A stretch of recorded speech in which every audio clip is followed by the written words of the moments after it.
Welcome back to the deep dive. You know that feeling, right? You've got this brilliant idea, this really sharp insight, maybe just a strong opinion. It's crystal clear in your head. But then you try to say it in English and poof, it just sort of evaporates. Or the words come out sounding, I don't know, clunky, the nuance is gone. It's not quite the zoomer you had in mind. It's so frustrating, like your voice is stuck behind this language barrier. Okay, let's unpack this because today we're tackling exactly that. We're mastering expressive English through debate and discussion. Our mission here really is to help you turn that internal monologue, all those smart thoughts, into English that's articulate, but also persuasive and, engaging. Think of this deep dive as your guide, maybe even a shortcut, to getting past those communication hurdles and building some serious confidence. Confidence to really make your point in a conversation. And what's truly fascinating here, I think, especially if you want to really thrive in English, not just, get by, is that expressing yourself clearly, putting forward opinions, engaging in these kinds of discussions, it's not just nice to have anymore. It's basically a necessity. Yeah. I mean, think about it, professional meetings, university classes, even just interesting chats with friends. Being able to convey your ideas well, understand where others are coming from, and even disagree respectfully. It's critical. And this goes way beyond just grammar rules or vocab lists. It's about using the language effectively. It builds confidence, definitely, but also broadens how you see things, boosts your fluency in a way that just memorizing stuff, well, it can't. Absolutely. It's about making sure your voice actually counts, right? So here's what we're going to cover today, our roadmap, if you will. First up, we'll break down the difference between discussion and debate. Seems basic, but understanding this is really key for how you communicate.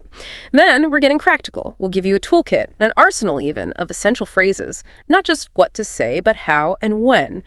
For stating your opinion, agreeing, and crucially disagreeing without causing offense. Politely but firmly, we'll look at how to back up your arguments, make them stick with reasons and evidence. And, super important, how to handle counter-arguments smoothly with, grace and intellect. Plus, we'll flag some common mistakes learners often make, even advanced ones, and show you how to avoid them. So, this isn't passive listening. Think of it as an active training session for your brain and your mouth. Okay, so to really get good at this, we need to know the difference between the playing fields. Discussion versus debate. We use them kind of interchangeably sometimes, but they have different goals, don't they? What's the core distinction there? And why does it matter for the words we pick? That's a really crucial starting point. Think of discussion as, it's collaborative. It's about exploring something together. The aim is usually mutual understanding, shared learning, maybe finding a solution everyone can sort of agree on. It's like a group pooling ideas to understand something better. What are the best ways to learn a new language? Everyone chips in. The goal isn't really to win. It's more about discovery, broadening perspectives. Debate, on the other hand, that's inherently more adversarial, or maybe advocacy is a better word. Here, the main goal is to persuade an audience, or maybe just the other person, that your side of an argument is stronger.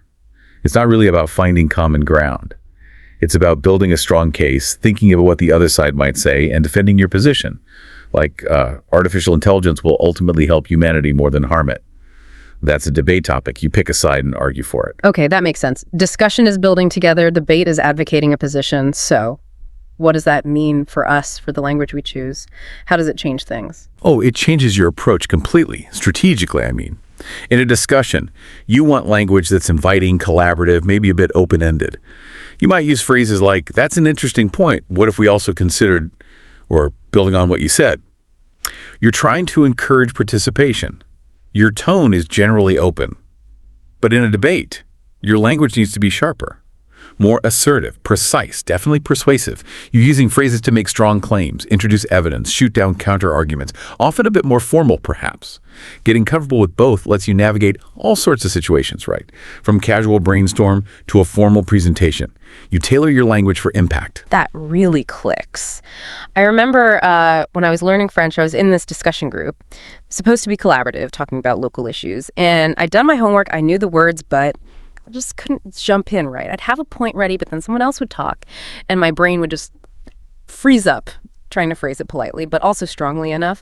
I felt like my ideas were trapped, couldn't agree smoothly, couldn't disagree without feeling like I sounded rude.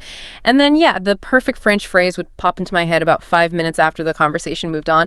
That feeling, the missed chance, the unheard idea, that's exactly what we want to help you overcome today. All right, we know the difference between discussion and debate. Now let's get into the toolkit, the actual phrases. First up, stating your opinion.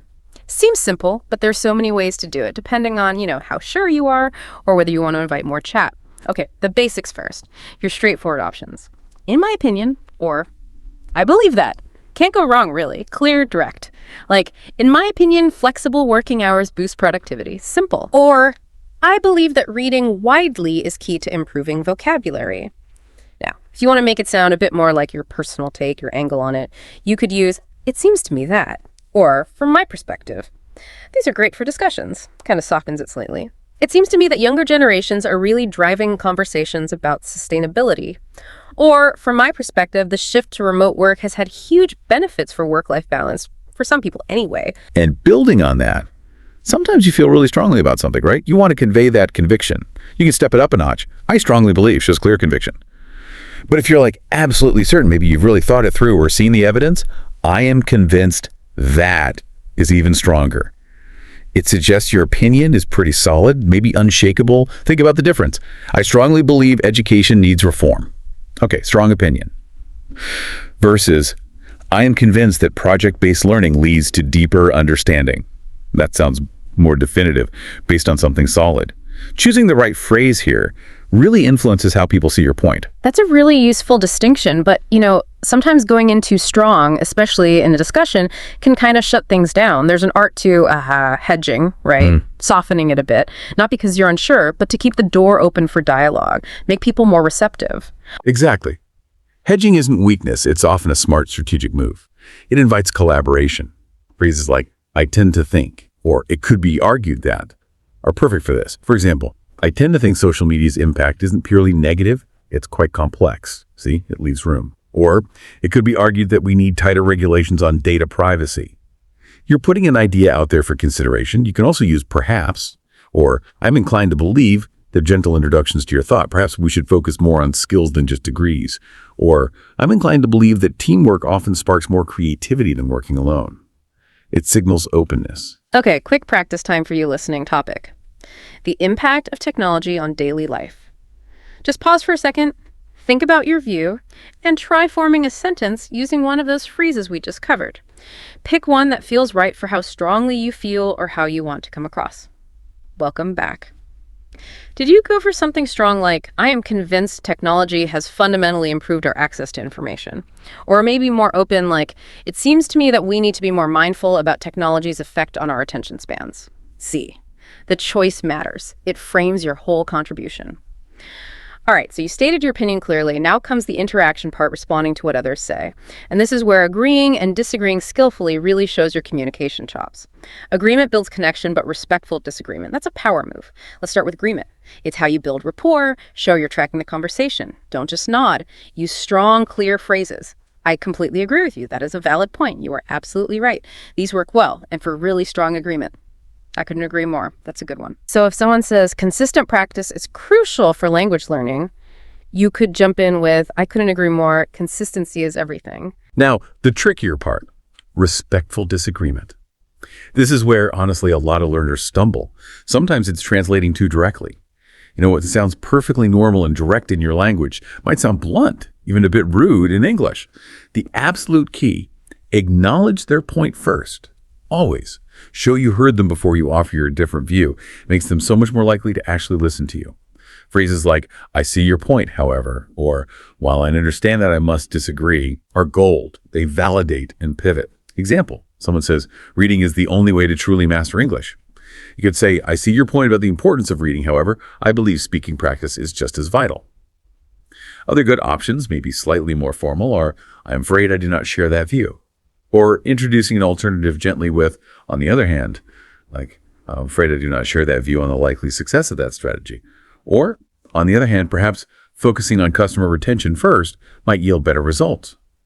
It avoids that really common but totally ineffective thing I saw someone do once, just saying, no, you're wrong, over and over. It just killed the conversation. The goal should be a productive exchange, right? Not just winning. Respectful disagreement actually deepens understanding. And what about when it's not black and white? You agree with part of what they said, but not all of it. That nuanced middle ground. Partial agreement.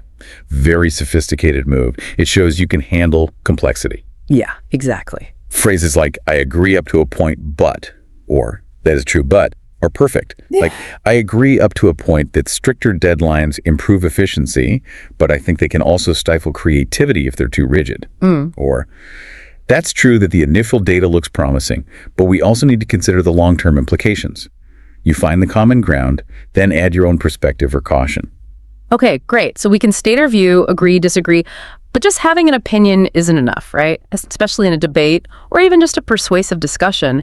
Your ideas need weight, they need support. This is where we make our arguments really compelling, backing them up. And just as important, handling it when someone challenges us. Expert, how do we build a really solid case? Right, this is where you move from just sharing opinions to actually influencing people. You need substance, evidence, examples. To make things concrete, use for example, or to illustrate. These bring your ideas to life. Regular exercise is vital for well-being. For example, studies link it directly to reduced stress levels. See, concrete. Or, to illustrate my point about adaptability, consider companies that quickly pivoted their business models during the pandemic. They thrived. And when you need to explain the why behind your point, the logic or the facts, use the reason for this is, or if you have data, studies show that, or evidence suggests. Like, the reason for this focus on teamwork is that diverse perspectives often lead to more innovative solutions. Or, studies show that learners who actively recall information, rather than just passively rereading, retain it much better. It adds authority. Okay, supporting our own points makes sense. But what happens when someone pushes back, presents an opposing view? You can't just ignore it, right? That looks weak. But arguing aggressively isn't great either. What's the smart way to handle that? That's a sign of a really strong communicator. They don't shy away from opposing views. They engage with them strategically. First, show you're aware of the counter-argument. Acknowledge it exists. This actually builds your credibility because it shows you've considered different angles. Use phrases like, some might argue that, or it is often said that. For instance, some might argue that implementing this policy would be too costly in the short term. Or, it is often said that individual genius is the primary driver of innovation. You're bringing the counterpoint into the room yourself. Then, after acknowledging it, you pivot to respond or refute it. Gently but clearly. Show why your point still stands, or why the counter-argument maybe misses something. Phrases like, however, it is important to consider, or despite that, my main point is, work really well here. Responding to the cost argument. However, it is important to consider the long-term savings and benefits this policy could bring. Or addressing the individual genius point. Despite that, my main point is that even individual breakthroughs often rely heavily on prior collaborative work and existing knowledge. You can also directly point out a flaw carefully with, this argument overlooks. Like, this argument overlooks the significant environmental impact of that approach. It shows critical analysis. I like that. It's like you're anticipating the objections and dealing with them up front, like building that house you mentioned. Your claim is the foundation, reasons are the walls, evidence is the roof. But handling counter-arguments, that's like reinforcing the structure against storms. It shows strength. It's not just, I think this, it's I think this, and here's why, and yes, I've considered that other point, but here's why my view still holds. Much stronger. We've got the theory, the phrases. Let's try a quick simulation, put it all together. Topic for you to think about. Should advancements in artificial intelligence be subject to stricter international regulation? Oh, well, okay, take a second. What's your gut reaction, your initial opinion? Try saying it out loud using one of our opinion phrases. Maybe, I believe, or it seems to me. What's your stance? Got it. Okay. Now, expert, let's imagine someone listening said, I strongly believe that stricter international regulation is necessary for AI. What does that phrasing tell us? Okay, I strongly believe. That immediately signals clear conviction. It's assertive. It sets a firm position right from the start. Not hedging, but stating a definite viewpoint on a complex issue. Right. Now, for the listener who just stated their opinion, why? Give us a reason or an example to back that up. Use, for example, or the reason for this is... Pause and add your support. Okay. And expert, what if they add something like, the reason for this is the potential for unintended biases in AI algorithms to have widespread negative consequences if unregulated. Excellent support. It's specific unintended biases, widespread negative consequences, and it provides a logical link between the need for regulation and a potential harm. It moves beyond just belief into reasoned argument. Very effective. Now, the challenge, the counter argument. Let's say someone argues, but won't strict regulations stifle innovation and put countries with fewer rules ahead? How would you, the listener, respond to that? Acknowledge it. Then maybe refute or offer a different perspective. Use those phrases like, while I understand, or however, take a moment. An expert, What's a strong strategic way to handle that specific counter-argument about stifling innovation? A really good response might sound something like this. While I understand the concern about stifling innovation, it's crucial to distinguish between rapid innovation and responsible innovation. Perhaps this argument overlooks the fact that clear ethical guidelines can actually foster trust and accelerate adoption of beneficial AI in the long run. So while speed matters, ensuring safety and fairness should arguably be the priority. See how that works? It acknowledges the concern stifling innovation, reframes it, responsible innovation, points out a potential oversight overlooks, and gently reinforces the original stance, safety and fairness, priority. It's about engaging thoughtfully, not just shutting down the other side. That's exactly the kind of thoughtful, structured exchange we're aiming for. Now, as we practice this, it helps to know the common traps, things even pretty good English speakers sometimes fall into. Absolutely. These aren't beginner errors, more like advanced fumbles that can lessen your impact. First, being too blunt or direct. As we said, translating directly might sound aggressive in English. Swap "you're wrong" for "I see it differently," or "I'm not sure I agree with that perspective." Second, passive listening. Just waiting for your turn to talk, not really absorbing what the other person is saying. Try actively process their point, maybe even paraphrase it in your head before you jump in. Shows respect, ensures you're on target. Third, interrupting too much or too abruptly. Wait for pause generally. If you must cut in, use a softener like, "Sorry to interrupt, but could I quickly add?" Or, "If I just jump in for a second." Fourth, making claims without backup. The classic, "my idea is better," without explaining why. Always try to add a because or a for example, even briefly, makes a huge difference. And fifth, thinking in your native language and translating complex thoughts directly. This often leads to unnatural phrasing. Try to formulate the idea in English, using English structures and idioms you know. It sounds much more fluent. That fourth point reminds me of a student I worked with. Brilliant guy, but he'd just state these big ideas. This strategy is superior. End of sentence. We work specifically on adding the because, the reasons, the evidence. His contributions went from just declarations to actual persuasive arguments. It was a game changer for him. Wow, okay. We have covered a lot of ground today. You should definitely be feeling more equipped now, armed with not just phrases, but a whole strategic approach to English debates and discussions. Hopefully feeling more confident too. Yeah, definitely. Just to quickly recap the essentials. Remember the difference between discussion, that collaborative exploration, and debate, advocating your point. Choose your language accordingly. Use that toolkit of phrases for opinions, agreement, and especially that respectful disagreement.